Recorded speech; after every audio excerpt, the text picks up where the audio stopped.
Welcome back to LovexRomancexRevenge, the home of irresistible love stories, shocking betrayals, and unexpected revenge. If you enjoy romance with secrets, power, and emotional twists, subscribe, like this video, and turn on notifications so you never miss a story that will keep your heart racing. Now, let's begin. The sea shimmered beneath the late afternoon sun, its surface glowing like molten gold. Couples laughed along the shoreline, hands intertwined, their joy loud and effortless. It was the kind of place meant for beginnings. For Amara Lawson, it marked an ending. She stood at the entrance of the luxury resort, her suitcase beside her, fingers clenched tightly around the handle. 3 weeks ago, this place had existed only in her dreams. Sunset dinners, barefoot walks on the beach, whispered promises meant only for two people in love. But the man she was supposed to marry never showed up to claim that future. The message still echoed in her mind, sharp and unforgiving. "Sorry, can't go through with this." No explanation. No goodbye. Just silence after years of planning, loving, and believing. Friends had begged her not to come. Her mother cried. Everyone said the same thing: cancel the trip. But Amara couldn't. The honeymoon was already paid for. Non-refundable, painfully symbolic. And maybe deep down she needed to face it. To prove to herself that she could still stand alone, even in a place built for two. She inhaled slowly and stepped inside. The lobby smelled of jasmine and sea salt. Soft music played. Everything was calm, too calm for the storm inside her chest. "Welcome," the receptionist said warmly. "Name, please." "Amara Lawson," she replied. The woman typed, frowned, then typed again. "That's odd," she murmured. Amara's stomach tightened. "Course it's odd. Everything is. There seems to be another guest assigned to your villa." Before Amara could respond, a deep voice spoke from behind her. "That would be me." He turned. He was tall, effortlessly so, with dark hair slightly tousled, like he hadn't bothered to tame it. He wore a simple linen shirt, sleeves rolled up, no watch, no obvious signs of excess. But there was something about him. Calm, controlled, almost unreadable. Their eyes met. For a brief moment neither spoke. "I'm Ethan," he said finally. "Ethan Cole." The receptionist looked between them nervously. "There appears to have been a system error. You're both booked for the same private honeymoon villa. Unfortunately, we're fully occupied." Honeymoon villa. The word stung. Amara let out a humorless laugh. "You've got to be kidding." Ethan studied her expression. Not intrusive, just observant. "If it helps," he said calmly, "this wasn't my plan either." After a tense discussion, there were only two options. One of them leaves or they share the villa. Separate rooms, separate lives. Amara considered walking away. But pride, exhaustion, and something reckless inside her pushed back. "Fine," she said. "One summer. Two strangers. No complications." "Agreed," Ethan replied. "Strict boundaries." The ride to the villa was silent, broken only by the sound of waves crashing nearby. The place was breathtaking. White walls, open balconies, infinity pool spilling into the horizon. Paradise built for intimacy. "This is insane," Amara muttered. Ethan gave a faint smile. "We'll survive." That first evening they stayed on opposite sides of the villa. She unpacked slowly, fingers brushing against the wedding dress she'd never worn, still folded at the bottom of her suitcase. Her throat tightened, but she refused to cry. Later she stepped onto the balcony. Ethan was already there, staring out at the ocean, hands resting on the railing. Neither spoke. Yet in the quiet something shifted. Shared loneliness. A strange understanding. Amara didn't know it yet, but the summer that was meant to heal her would change her life forever. And the stranger beside her. He was far more than he appeared. The rules were established the next morning. Amara wrote them down on a notepad she found in the kitchen, her handwriting sharp and deliberate, as if precision could protect her heart. Rule 1. Separate rooms. Rule 2. No personal questions. Rule 3. This ends when summer ends. Ethan leaned against the counter, arms folded, watching her with an expression she couldn't quite read. "You forgot one," he said. She looked up. "What?" "No emotional involvement." Her jaw tightened. "That was implied." "Good," he replied softly. "Then we're aligned." They shook on it, brief, firm. But even that simple contact lingered a second longer than necessary. Amara noticed. She pretended not to. The days settled into an unexpected rhythm. Ethan woke early, always before sunrise. Amara would hear soft footsteps, the sliding balcony door, the faint splash of water as he swam laps in the infinity pool. By the time she woke, he'd be gone, like he existed only in traces. She told herself she preferred it that way. But one morning, she woke earlier than usual. The sky was still pale, the world hushed. She stepped outside and found him in the pool, water clinging to his skin as he pulled himself out. He froze when he saw her, shirtless, droplets tracing slow paths down his chest. "I didn't mean to interrupt," she said quickly, turning away.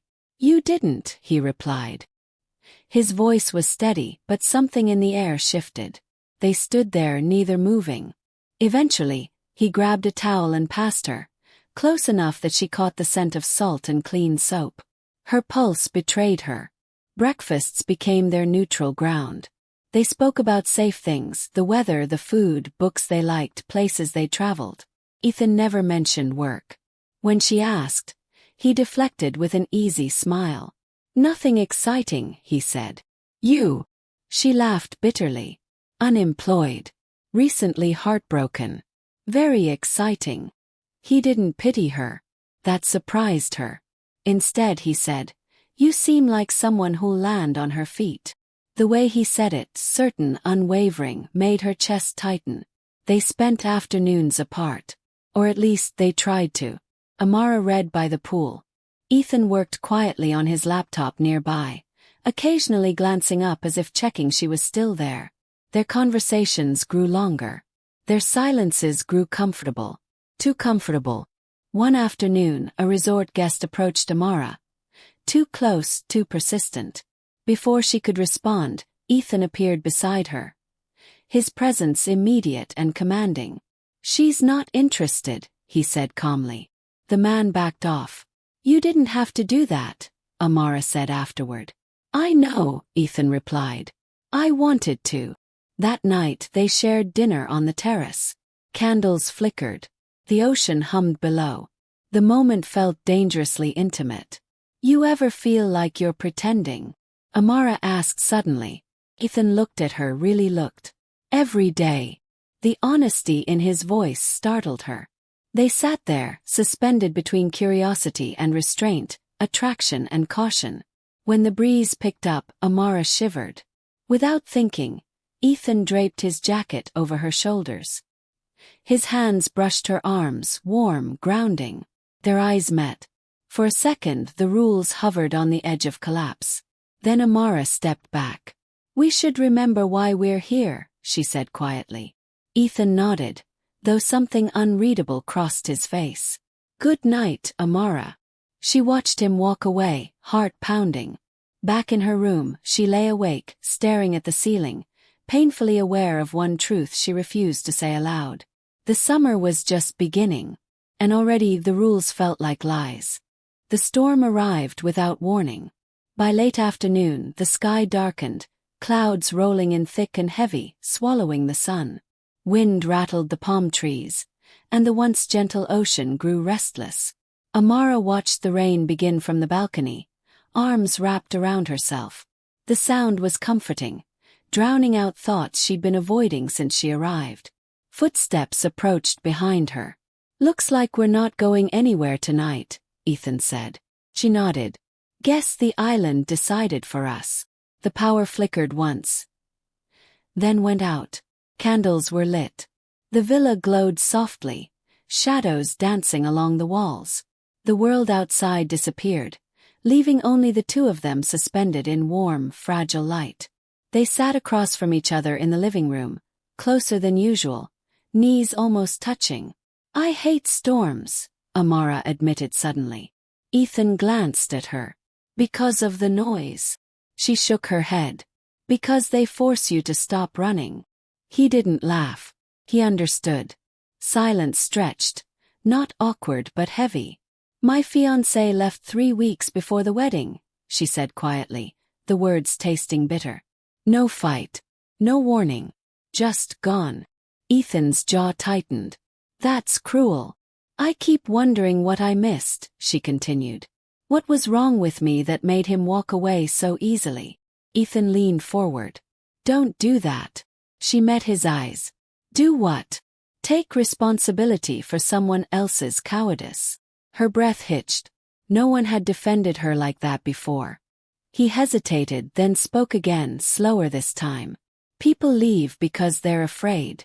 Not because you weren't enough. The dam broke. Tears spilled over before she could stop them. Embarrassed, she looked away.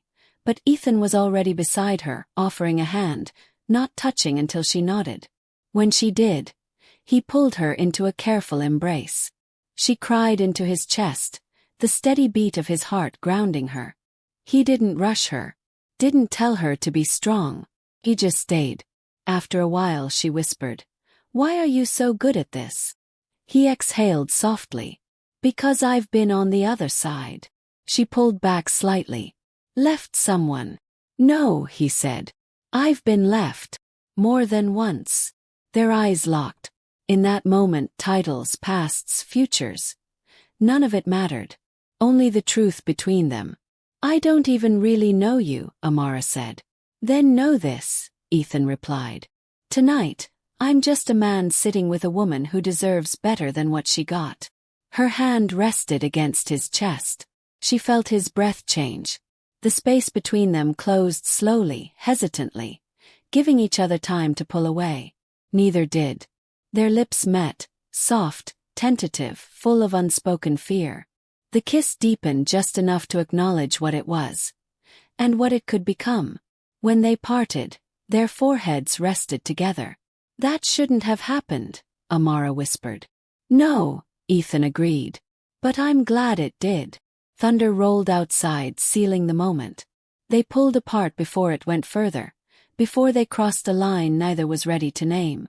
Later that night, alone in her room, Amara lay awake, fingers brushing her lips, heart aching with possibility. For the first time since everything fell apart, she felt alive again. And somewhere down the hall, Ethan stared at the ceiling, knowing one terrifying truth. He was falling. And summer had only just begun. The summer had lulled Amara into forgetting. For days after the storm, life returned to an almost dangerous sweetness. Mornings bled into afternoons. Laughter came easier. Their touches, still careful, felt less accidental. Too real. Too intimate. The illusion shattered on a Thursday morning. Amara was by the pool when the sound of engines cut through the air. Low, powerful, unmistakably expensive. A sleek black convoy rolled through the resort gates, drawing curious glances from guests and staff alike. She frowned. "That's new." Ethan, seated nearby with his laptop, went completely still. He closed it slowly. Men in tailored suits stepped out. "Security." The resort manager hurried forward, wiping his hands nervously, posture suddenly deferential. Amara watched, confused, as their attention locked onto one person. "Ethan." "Good morning, sir," the manager said, voice strained with respect. "We weren't informed you'd be receiving visitors." "Sir." Ethan stood. The easy calm she'd grown used to hardened into something sharper, commanding. "I told you I was off the grid," he said quietly. The men exchanged glances. One of them spoke. "The board insisted, Mr. Cole. The acquisition can't proceed without your approval." Amara's breath caught. "Mr. Cole." "CEO." The words felt unreal, like they belonged to someone else. "CEO of what?" she whispered, though no one heard her. The manager answered anyway, beaming. "Cole Global Industries. One of the largest private holdings in the world." The ground shifted beneath her feet. This wasn't a misunderstanding. This wasn't an exaggeration. The man who cooked with her barefoot in the kitchen. The man who held her while she cried. Billionaire CEO. Ethan finally looked at her. Regret flickered across his face. Real raw. Amara, he said. She stood up so fast her chair scraped the ground. Her heart thundered in her ears. Don't, she said, holding up a hand. Just don't. She walked away, ignoring the stares, the whispers, the sudden weight of attention. In the villa, she paced, anger and humiliation tangling in her chest. Every moment replayed itself through a new lens. Was any of it real? The door opened quietly. Ethan stepped inside alone. I didn't lie, he said softly. She spun to face him. You didn't tell the truth. I didn't tell you my job, he replied. Not my heart. Her laugh was sharp, brittle. You let me believe you were just normal. I am, he said. With you. That's easy to say when you own half the world, she shot back. He flinched. I came here to escape that, Ethan said, voice low. To be someone without expectations.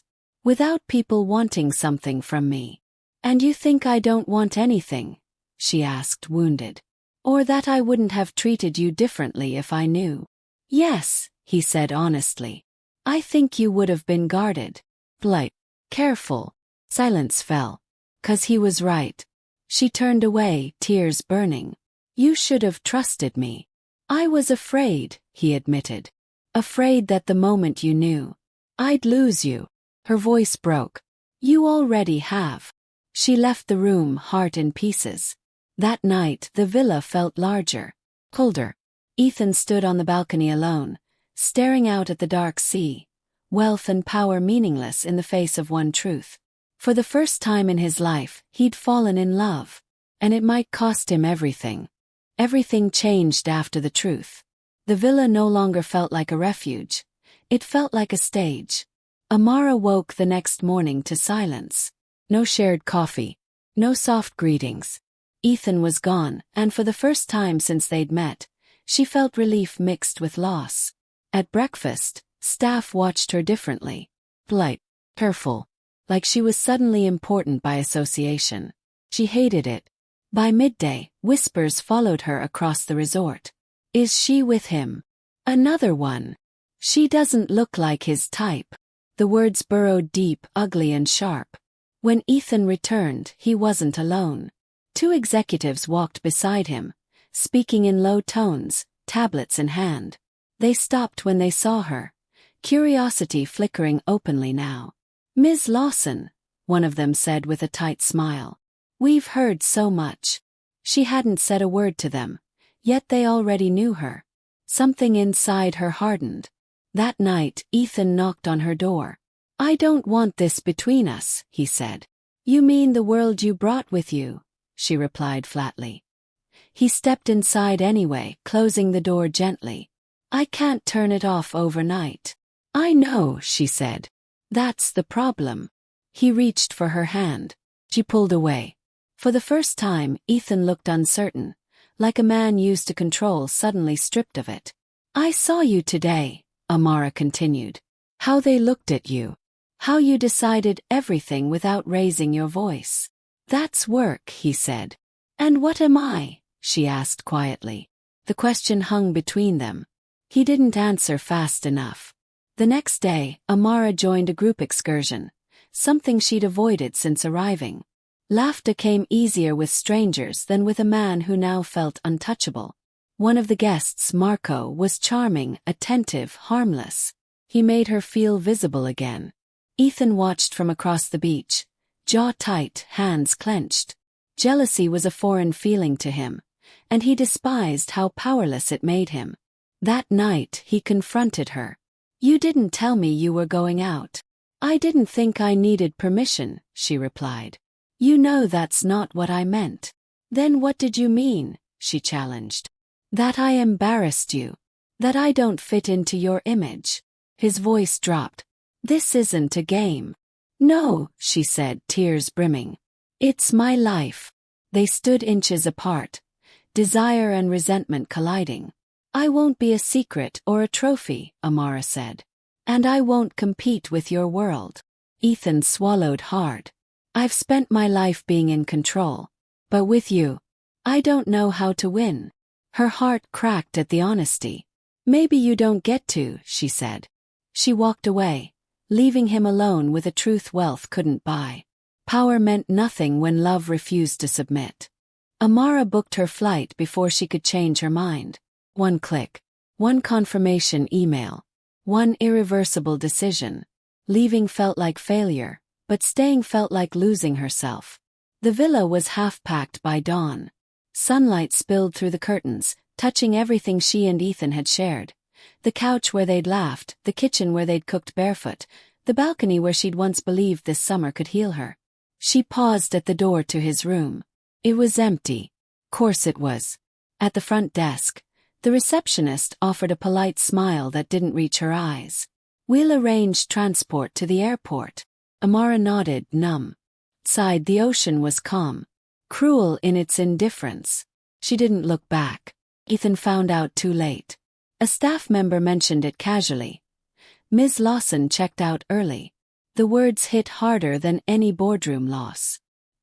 He drove to the villa himself, ignoring calls, ignoring meetings, ignoring everything except the tightening in his chest. Her room was stripped bare. No trace. No note. For the first time in years, Ethan Cole felt completely powerless. He called her. Once. Hey, voicemail. He texted. Nothing. At the airport, Amara sat at the gate, fingers trembling around her phone. Every instinct screamed at her to answer, to run back, to choose love over fear. But fear had already cost her once. I can't be collateral damage in someone else's world, she told herself. Boarding was announced. She stood heart pounding. And then she heard her name. Amara. He turned. Ethan stood breathless at the gate, hair undone, shirt wrinkled. No entourage, no security. Just him. Don't leave, he said, voice raw. Not like this. Tears burned instantly. I have to, she replied. Because if I stay, I'll disappear. He stepped closer. I'll change things. You can't, she whispered. Your life isn't something you bend. It's something people orbit. That's not true, he said. I walked away from everything once, just to feel normal. And you came back, she said softly. Because that's who you are. Silence stretched between them, thick and aching. I love you, Ethan said. No hesitation. No armor. Her breath broke. I love you too, she admitted. That's why this hurts. They stood inches apart, close enough to touch, too far to save it. The final call to board echoed through the terminal. Amara reached out, brushing her fingers against his. Just once. Some loves don't fail, she said. They just can't survive the timing. She turned and walked away. Ethan watched until she disappeared down the jet bridge, chest hollow, realizing the cruelest truth of all. Losing her had nothing to do with money. It was the cost of a life built on power. And it was a price he'd pay every day. The summer ended quietly. No headlines. No dramatic fallout. Just distance. Amara rebuilt her life piece by piece. A new apartment. New job. Mornings that no longer tasted like salt air and sunsets that no longer bled gold into the sea. She told herself she was healing. But some nights she still dreamed of a villa by the ocean, and a man who had loved her without armor. Ethan tried to return to his world. The boardroom welcomed him back with applause and expectations. Acquisitions resumed. Profits soared. Power reclaimed its place. Yet something fundamental was missing. He cancelled meetings he once lived for.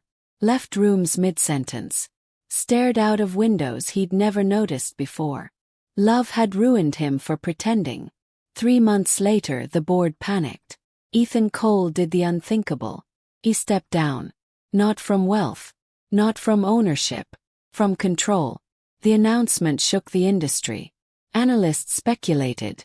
Rivals circled. But Ethan felt lighter than he had in years. He booked a flight. Amara was shelving books at the small community library where she now worked when she felt it. A presence she knew without seeing. Hi, Amara. She turned slowly. Ethan stood there, older somehow. Softer. Human. Her breath caught. You shouldn't be here. I know, he said. That's why I am. They sat across from each other at a quiet cafe later. Hands wrapped around cooling cups, both afraid to say the wrong thing.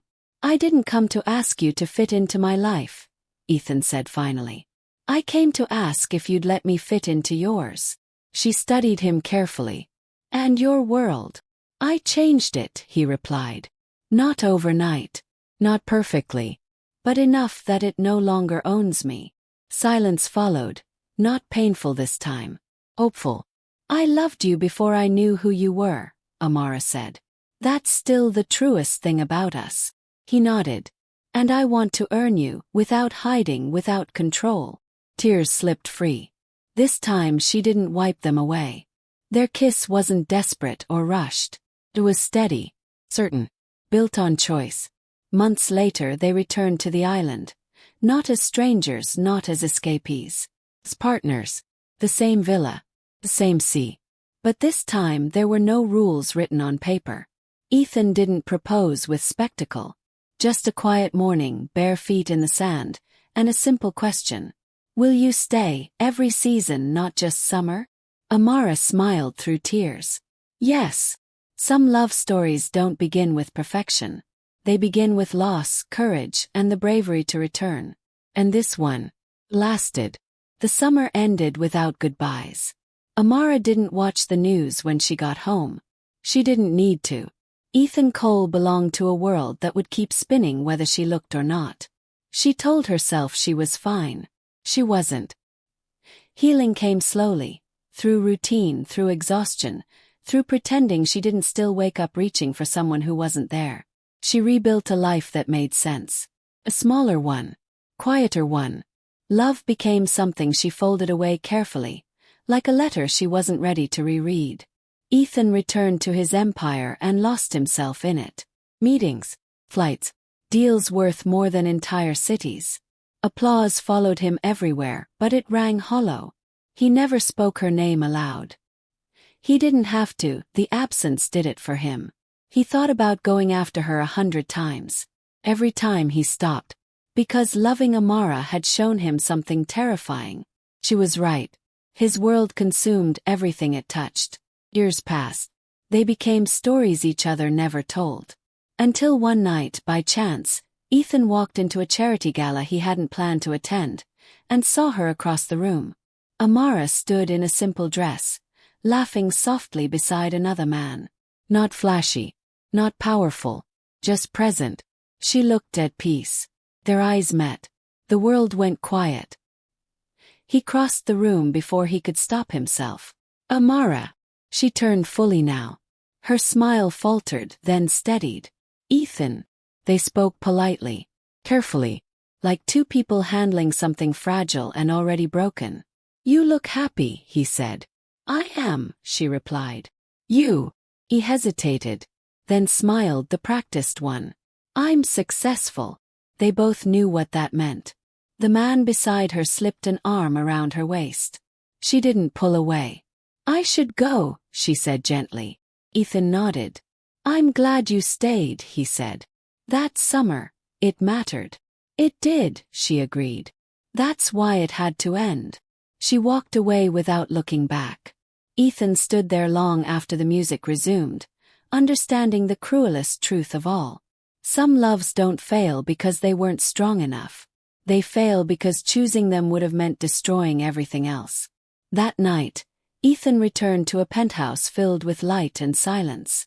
And Amara went home to a life built on something rarer than passion. The summer remained exactly what it was meant to be.